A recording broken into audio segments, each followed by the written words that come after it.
የተቀዳሚ ሙፍቲ ሀጂ ዑመር እድሪስ የትውልድ ሀገራቸው የሰው ልጅ ሲሰለጥን ወሎዬ ይሆናል የተባለለት ወሎ ነው። ወሎ ውስጥ ገነቴ የሚባል ወረዳ አለ። ሀጂ እዚያ ተወልደዋል። የመጀመሪያውን ቁርአናቸው የቀሩትም ገነቴ ውስጥ ነው። ገነቴ ማለት ደቡብ ወሎ ውስጥ ያለች በቦረና አቅጣጫ የምትገኝ ወረዳ ናት። ዋና ከተማዋም በወረዳዋ ስም ትጠራለች። ሀጂ ሙፍቲ ከ86 ዓመታት በፊት እዚያ ተወልደው ቁርአን ቀርተው በወሎዬ ዘመዶቻቸው በኩል ሰው መውደድን ተምረው አድገዋል።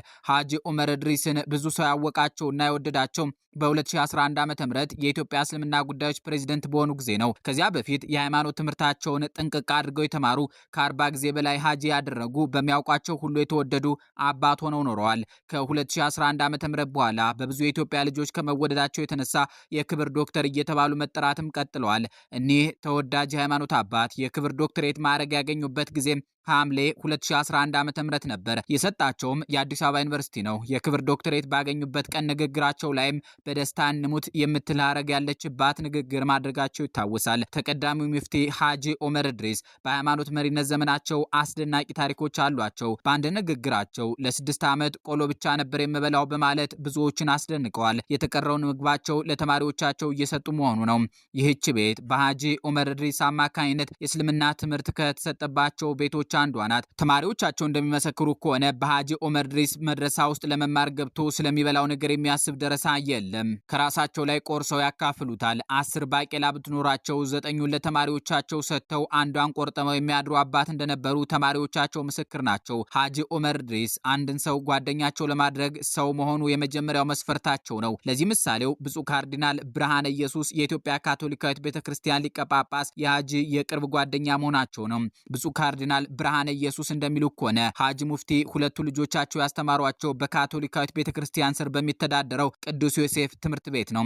ይህም ሃይማኖት የግል ነው፣ አገር የጋራ ነው በሚሰኘው መርህ ላይ ያላቸውን ጽኑ አቋም ያሳያል። አህመድ ዑመርና አብዱልአዚዝ ዑመር በአደባባይ ካየናቸው የሀጂ ሙፍቲ ወንድ ልጆች መካከል ሁለቱ ናቸው። ፋና ብሮድካስቲንግ ኮርፖሬት በሰራው ሀጂ ሙፍቲ ላይ ያተኮረ ዘጋቢ ፊልም ላይ ሌሎች 2 ሴት ልጆች እንዳሏቸው ተጠቅሷል። አንዷ ጅማ ዩኒቨርሲቲ እንደተማረች የተናገሩ ምንጭም አሉ።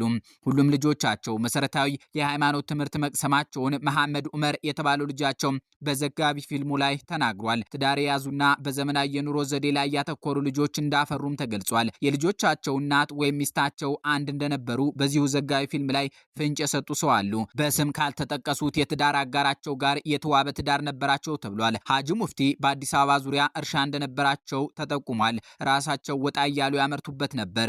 አገሬን ባልወድ ኖሮ ሳውዲ እንድኖር ተለምኜ ነበር፣ ካናዳ ተለምኜ ነበር፣ አሜሪካ ተለምኜ ነበር፣ አሁንም እየተለመንኩ ነው፣ ግን አገሬን እወዳለሁ፣ መንግስታችንን እወዳለሁ የሚሰኘው ንግግር የተቀዳሚ ሙፍቲ ሀጂ ዑመር እድሪስ ነው። ሟቹ የሃይማኖት አባት ሀጂ ዑመር እድሪስ በመላ ኢትዮጵያውያን ያስወደዷቸው ሌሎችም ወርቃማ ንግግሮች አሏቸው። ከኒያ መሃል አሁን ኢትዮጵያ ያለችበት ሁኔታ ያሳስበኛል። እኔ አሁን 86 ዓመት ሊሞላኝ ነው። ሌሊት እንቅልፍ የለኝም። ለ2 ሰዓታት ብተኛ ነው፣ ቀሪውን አለቅስበታለሁ። ለምንድን ነው ብዙ ለማንቆይበት የምንጋደለው? ለምንስ ነው የምንጫረሰው? በጣም ያሳስበኛል፣ ያስለቅሰኛል ያሉበት አጋጣሚ ዛሬ በሞታቸው ጊዜ ህዝባቸው እንዲያለቅስላቸው አድርጓቸዋል። ሀጂ ሰውነት ይቀድማል ባይ ናቸው። ሰው ሁኑ፣ ሰውነት ይቀድማል፣ ከሃይማኖት ሰውነት ይቀድማል፣ ከዘርም ሰውነት ይቅደም። አላህ ሰውን ከሁሉ በላይ አልቆታል። ሰው ሊገፋ፣ ሊሰደድ፣ ሊገደል፣ ሊናቅ፣ ሊወገዝ በፍጹም አይገባም። ልዩ ፍጥረቴን ክብሩን ጠብቁት በማለት አዟል እያሉም አስተምረዋል። የአሁኑ የኢትዮጵያ እስልምና ጉዳዮች ፕሬዝዳንት ሼህ ሀጂ ኢብራሂም ቱፋ ተቀዳሚ ሙፍቲ ዑመር እድሪስን ሲገልጿቸው በዲን እውቀታቸው አንቱ የተሰኙ በመንፈሳዊ አገልግሎታቸውም ላቅ ያለ ደረጃ የነበራቸው ናቸው እያሉ ነው። ይህም ሆኖ ግን በሀጂ ዑመር እድሪስ ዙሪያ ውዝግቦች አሉ። በቀብር ስነ ስርዓት ውዝግብ ጀምረን ወደ ተቀረው እንዘልቃለን። እነሆ የኒ ታላቅ ሰው የቀብር ስነ ስርዓት ጉዳይ ትናንት ሌሊቱ ሙሉ ሲያወዛግብ አድሯል። እንደ ኡስታዝ አቡበክር አህመድ ያሉ የአዲሱ የኢትዮጵያ እስልምና ጉዳዮች ምክር ቤት ባለስልጣናት ባጋሯቸው መረጃዎች ላይ የተቀዳሚ ሙፍቲ ሀጂ ዑመር እድሪስ የቀብር ስነ ስርዓትን ለማስፈጸም ጠቅላይ ምክር ቤቱ ሀገራዊ ኮሚቴ እንዳቋቋመ ተገልጿል። ኡስታዝ አቡበክር አህመድ የተቀዳሚ ሙፍቲ ሀጂ ዑመር እድሪስ የቀብር ስነ ስርዓት የታላቁን አሊም ክብር በሚመጥን እስላማዊ አደብ እንዲፈጸም 18 አባላት ያሉት ሀገራዊ ኮሚቴ በጠቅላይ ምክር ቤቱ ተቋቁሟል የሚለውን መረጃ አጋርተዋል። ከዚህ መረጃ በኋላ የመጡ አካላት የሙፍቲን ቀብር አስፈጻሚ ሀገራዊ ኮሚቴ አቋቁም ያለው የሚለው መጅሊስ አቋቋምኩት ስለሚለው ኮሚቴ ቤተሰቡም ሆነ የተመረጡ ሰዎች የማያውቁት የማንም ይሁንታ የሌለው መሆኑን እየገለጽን በቤተሰቦቻቸው በተመረጠ ኮሚቴ ማታ መግለጫ ተሰጥቷል የሚሉ ሆነዋል። እኒህ ወገኖች ቀብራቸውን በኑዛዜያቸው መሰረት የሚፈጸም መሆኑን እናሳውቃለን ብለዋል። የተቀዳሚ ሙፍቲ ሀጂ ዑመር ድሪስ የቀብር ስነ ስርዓት በኑዛዜያቸው መሰረት እንደሚከናወን ልጃቸው አህመድ ሙፍቲ ዑመር በማታው መግለጫ በቤታቸው ለተሰበሰቡ ኮሚቴዎችና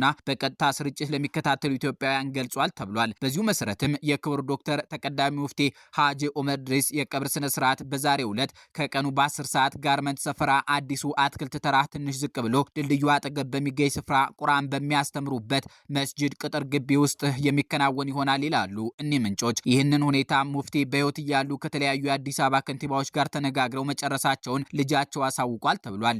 ይህንን ውዝግብ ባለበት ተነው ወደ ሌላው ጉዳይ ስንሻገር መፈንቅለ መጅሊስ ተደርጎባቸዋል የሚለውን የወዳጆቻቸው ቅሬታ እናገኛለን። ተቀዳሚ ሙፍቲ ሀጂ ዑመር ድሪስ 2014 ዓ.ም ላይ በሸራተን ሆቴል በተደረገ ስብሰባ ከስልጣን መነሳታቸው በየትኛውም ተቋም ተፈጻሚነት እንደሌለው የኢትዮጵያ እስልምና ጉዳዮች ጠቅላይ ምክር ቤት ያስታወቀበት መግለጫ የሚዘነጋ አይደለም።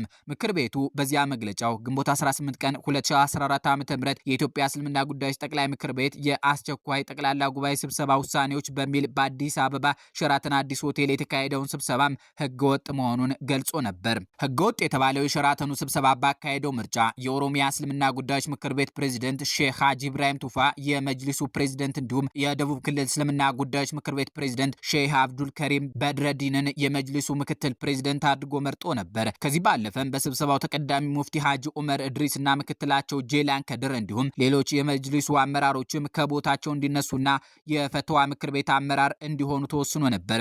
ውሳኔው ተቀባይነት እንደሌለው በመግለጽ ግንቦት 19 ቀን 2014 ዓ.ም መግለጫ የሰጠው የኢትዮጵያ እስልምና ጉዳዮች ጠቅላይ ምክር ቤት ስብሰባውንም ሆነ የስብሰባውን ውሳኔ ውድቅ አድርጓል። የሸራተኑ ስምምነት የተደረገው ከምንጩ እየደረቀ የነበረውን የሰለፊ ወሃቢ አስተሳሰብ ወደ ተቋሙ በማስገባት ከነባራዊ ሁኔታው በመረዳት ወደ ነባሩ እስልምና የሚቀየርበትን መደላድል ለመፍጠር እንደነበረ ምክር ቤቱ በጊዜው ገልጿል። ያኔ መግለጫውን የሰጡት የምክር ቤቱ ፕሬዝዳንት ዛሬ በሕይወት የሌሉት ተቀዳሚ ሙፍቲ ሀጂ ዑመር ድሪስ የኢትዮጵያ እስልምና ጉዳዮች ጠቅላይ ምክር ቤት ጠቅላላ ጉባኤ በሚል የተካሄደው ስብሰባ ህገወጥ እንደሆነ ጠቅሰው እርስ በርስ የተሿሿመው ህገወጥ አካል ነው ሲሉ ተናግረው ነበር። ተቀዳሚ ሙፍቲ ሀጂ ዑመር ድሪስ በመግለጫቸው የሸራተኑ ስብሰባ በየትኛውም ተቋም ተፈጻሚነት ሊኖረው እንደማይገባ አጽንኦት ሰጥተው የገለጹ ሲሆን ስብሰባውን ያደረገው ቡድን ሚያዝያ 23 ቀን 2011 ዓ.ም ከሸራተን አዲስ ስምምነት ራሱን ነጥሎ ያደራጀ እንደሆነ ጠቅሰዋል። በአዋጅ ህጋዊ እውቅና የተሰጠው ጠቅላይ ምክር ቤቱ ከ14 ክፍለ ዘመናት በላይ ባስቆጠረና የነባሩ እስልምና ተከታይ በሆኑ የሃይማኖት አባቶች የተቋቋመ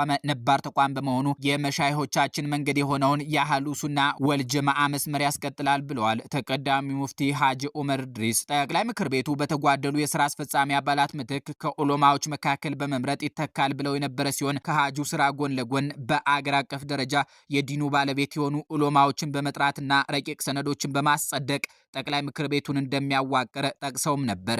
እንዳሰቡት ግን የሆነላቸው አይመስልም። ያ ክርክር ወደ ግጭት አድጎ ጠቅላይ ሚኒስትር አብይ አህመድ የአሁኑን የኢትዮጵያ እስልምና ጉዳዮች ፕሬዝዳንት ሀጂ ኢብራሂም ቱፋንና ዛሬ በሕይወት የሌሉትን ተወዳጅ አባት ሀጂ ዑመር ድሪስን በአንድ አዳራሽ አገናኝተው ከወደዳችሁኝ ታረቁልኝ ሲሉ የተናገሩበት አውድ የሚታወስ ነው። ሀጂ ሙፍቲ ተምረውት አስተምረውት መርተውበት እንዳመኑት የሞቱለት እስልምና በኢትዮጵያ ውስጥ ከ1400 ዓመታት በላይ የቆየ ታሪክ አለው። ነብዩ መሐመድ በቁራይሽ ጎሳዎች ሲገፉ ሴት ልጃቸውን ጨምረው ብዙ ተከታዮቻቸውን ወደ አክሱሙ ንጉስ ከላኩበት ጊዜ ጀምራ ኢትዮጵያ የእስልምና ምድር ሆናለች። አልነጃሺ የኒያ የነብዩ ተከታዮች አሻራ ያረፈበት ነው። በመካከለኛው ኢትዮጵያ ታሪክ ውስጥ እንደ ኢማም አህመድ ኢብን አልጋዚ ወይም ባበሻ ቄሶች አጠራር ግራኝ እንደሚባሉት ያሉ ሰውና እንደ አዳል ያሉ እስላማዊ ሱልጣኔቶች በኢትዮጵያ ሀገረ መንግስት ውስጥ መሪ ሆነው ያውቃሉ። በጅማ፣ ሐረር፣ ባሌ፣ ሶማሌ፣ ቤኒሻንጉል፣ ምስራቃዊ ኤርትራ፣ ወሎ፣ አፋር፣ ስልጤና በመሳሰሉት የኢትዮጵያ አካባቢዎች ውስጥ እስልምና በከፍተኛ ቁጥር ተከታዮች አሉት። ያም ሆኖ እስከ 1966 የኢትዮጵያ አብዮት ድረስ የኢትዮጵያ ነገስታት ለእስልምና ሃይማኖት የረባ እውቅና አይሰጡም ነበር። እንደ አጼ ዮሐንስ አራተኛ ያሉ አክራሪ ክርስቲያን ነገስታት እንዲያውም እስላም ኢትዮጵያውያንን ያስገድዱና ክርስትና የሚያስነሱ ነበር። በ1870 ዓ.ም ወሎ ውስጥ ከደሴ ከተማ በቅርብ ርቀት ባለው ቦሩ ሜዳ የተደረገው የሃይማኖት ጉባኤ ለአጼ ዮሐንስ ሙስሊሞችን በግድ ክርስቲያን እንዲሆኑ ያዘዙ ዘንድ መብት የሰጣቸው ነበር። የወሎ ሙስሊሞችም ከመሪያቸው ከመሐመድ አሊ ማለትም ከኋላው ራስ ሚካኤል ጀምረው በግድ ክርስትና እንዲነሱ ብሎም ከክርስቲያን ወንድሞቻቸው ጋር ተገደው ስጋ እንዲበሉ ያ ጉባኤ ወስኖባቸዋል። ታላቅ ታናሽ በላን ኮርካ አደባባይ ያለ ልብ ስጋ ይጣፍጣል ወይ የሚለው የወሎዬ ቅኔ ምንጩ ከዚያው ነው። አጼ ምኒልክ በአንጻራዊነት ለእስልምና እውቅና የሰጡ ንጉስ ተደርገው በታሪክ መዛግብት መዛግብት ውስጥ ተጠቅሷል። የዛሬው ጉዳያችን ሀጂ ሙፍቲ የተወለዱበት የወሎ ህዝብ ከአጼ ምኒልክ ጋር ስለነበረው ግንኙነት የጻፈልን ጳውሎስ ኞኞ የያዘው የዳግማዊ ምኒልክ ደብዳቤ እንዲህ ይነበባል። የወሎ ሰው ዛሬ እስላም ቢሆን እስከ ዓመት ባይሆንም እስከ 2 ዓመት በጥምቀት በቁርባን የሚተባበሩን ወንድሞቻችን ናቸው። እግዚአብሔር አሁን የሰጠንን ዓለም አብረውን የሚገዙ በኋላም በእርሱ ቸርነት መንግስተ ሰማያት አብረውን የሚገቡ ናቸውና አትጥሉብኝ። እናንተ ፍሪዳውን እያቀረባችሁ ስጧቸው፣ እነሱ እያረዱ ይብሉ። የወሎን ሰው በትህትና በፍቅር እያሰብሁ አሁን ለዚህ ዓለም ግዛት በኋላም በክርስቶስ ቸርነት ለመንግስተ ሰማያት ለማብቃት እንጂ ለመዝረፍ ለማጥፋት አልመጣሁም። አሁንም ልጆቼ ከቤታችን እስላም ገባበት ብላችሁ አትጠየፉ።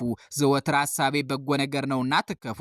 ሳሳድጋችሁ ስሾማችሁ ስሰጣችሁ አላሳፍርኋችሁምና እናንተም እንግዳዬን በመሸኘት አታሳፍሩኝ። ዳግማዊ አጼ ምኒልክ ይህን አዋጅ ነጋሪ ቃል ለመጠቀም የተገደዱበት ምክንያት ወታደራቸው ከሙስሊም ጋር አልበላም በማለቱ ነበር። ምኒልክ ግን እንደ ሀጅ ዑመር ድሪስ የፍቅር ሰው ነበሩና የፍቅር ቃላትን ተጠቅመው ለወታደራቸው መልእክት አስተላልፏል። ራስ መኮንን ወልደ ሚካኤል ጉዲሳ የሙስሊም ከተማ የምትባለውን ሀረርን ወረው በተቆጣጠሯ ጊዜም የሀረር ሙስሊሞች ሃይማኖታቸውን ከመቀየር አንገታቸው መስጠት እንደሚሻላቸው ገለጹ።